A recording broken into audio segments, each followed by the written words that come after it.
క్రీడాకారుల సంక్షేమ సంఘం గౌరవ అధ్యక్షులు గౌరవనీయులు పిఆర్టీ రాష్ట్ర ప్రధాన కార్యదర్శి శంకర్ భిక్షం గౌడ్ గారు మా స్వతహాగా మంచి క్రీడాకారులు మరియు పిఆర్టీ రాష్ట్ర ప్రధాన కార్యదర్శి వారిని కార్యక్రమాన్ని ఉద్దేశించి ప్రసంగించవలసిందిగా కోరుతున్నాం సార్. ఎందుకంటే ఎంతో ప్రేమతోని ఇప్పుడు గ్రౌండ్కి పొద్దున్న నుంచి వెయిట్ చేస్తున్నారు. దయచేసి ఇక్కడ మన దగ్గర నుంచి దాదాపు మన గ్రౌండ్ నుంచే 10-12 మంది కానిస్టేబుల్స్ ఎస్ఐలు ఎక్కువ కావడం జరిగిందన్న మన వాలీబాల్ నేపథ్యం నుంచే. సో ఆ సందర్భంగా మీరు ఒక 2 మాటలు ఖచ్చితంగా చెప్పవలసిన అవసరం. అందరికీ నమస్కారం. నిజంగా చాలా సంతోషం. అర్ధరాత్రి 12 గంటలైనా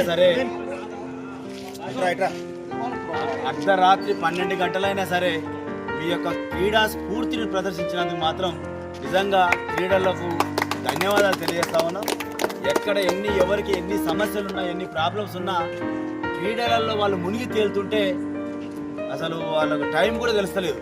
ఏమైనా మేము దాతలో మేము మాట్లాడుతందుకు ఉన్న వాళ్ళు నిద్రపోతున్నాం తప్ప వాళ్ళు మాత్రం చాలా చక్కగా ఈ యొక్క స్పోర్ట్స్ స్పిరిట్ని ప్రదర్శించి చక్కగా ఆడిరు.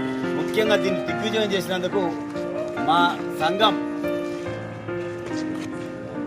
కార్యవర్గం నిజంగా మధుకు, అదేవిధంగా మా లక్ష్మణ్కు, మా హుస్సేన్కు, ముఖ్యంగా వాళ్ళ ఎండంటున్న మా శంభు, మా యొక్క శేఖర్ అన్న, మా సీను, వీళ్ళందరికీ కూడా నాగరాజ్ సారు, వీళ్ళందరికీ కూడా ధన్యవాదాలు. ఎందుకంటే 30 ఏళ్ల కింద నేను నల్గొండలో టీచర్ ఉన్నప్పుడు నేను ఇక్కడ ప్రారంభించి ఇక్కడ టెన్నికాడికి వచ్చినాం.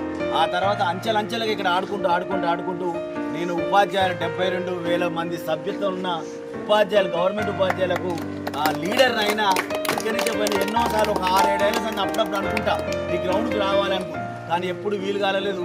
కానీ ఈరోజు నాకు ఇంత మంచి అవకాశం, మరొకసారి నా మిత్రులను కలుపుకునే అవకాశం, భాగ్యం కల్పించిన మా మధుకు ప్రత్యేకమైన ధన్యవాదాలు. 10 సార్లు ఫోన్ చేసినట్టు అన్నాడు ఒకసారి రావాలని. సక్సెస్ అయితే ఇందులో ఎలాంటి అనుమానం లేదు, ఒక భేషజాలం లేదు, ఇది ఒక ఫ్రెండ్లీ వాతావరణం ఇక్కడ. నిజంగా నేను ఆట ఆడుతుంటే 1-2 గొడవ చేసినందుకు వచ్చారు, కానీ వెంటనే వాళ్ళలో ఉన్న స్పిరిట్ని ప్రదర్శించి వాళ్ళంతలో వాళ్ళే డిసైడ్ అయ్యింది. అంటే ఇది మన గొప్పతనం. కాబట్టి మీరందరూ కూడా ఈ క్రీడలను, ఎందుకంటే ఇక్కడ దాదాపు 10-20 మంది కానిస్టేబుల్ అయ్యారు, ఉద్యోగ హైయెస్ట్ పోస్టులు వచ్చినాయి.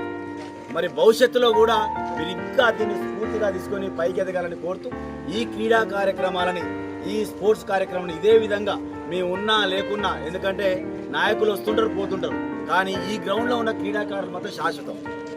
ఎన్నాళ్ళకైనా నడిపించి భవిష్యత్తుని తీర్చిదిద్దుకోవాలని కోరుతూ మీరు ఇదే విధంగా వారికి సేవ చేయాలని, వచ్చే అకాడమిక్ సంవత్సరాలు కూడా ఒక బ్రహ్మాండమైన ఇప్పుడు ఉమ్మడి జిల్లానే చేశారు, కానీ అవసరం అయితే రాష్ట్ర వ్యాప్తంగా ఈ క్రీడలు నిర్వహించాలని మనస్ఫూర్తిగా కోరుతూ అవకాశం ఇచ్చిన మీకు ధన్యవాదాలు.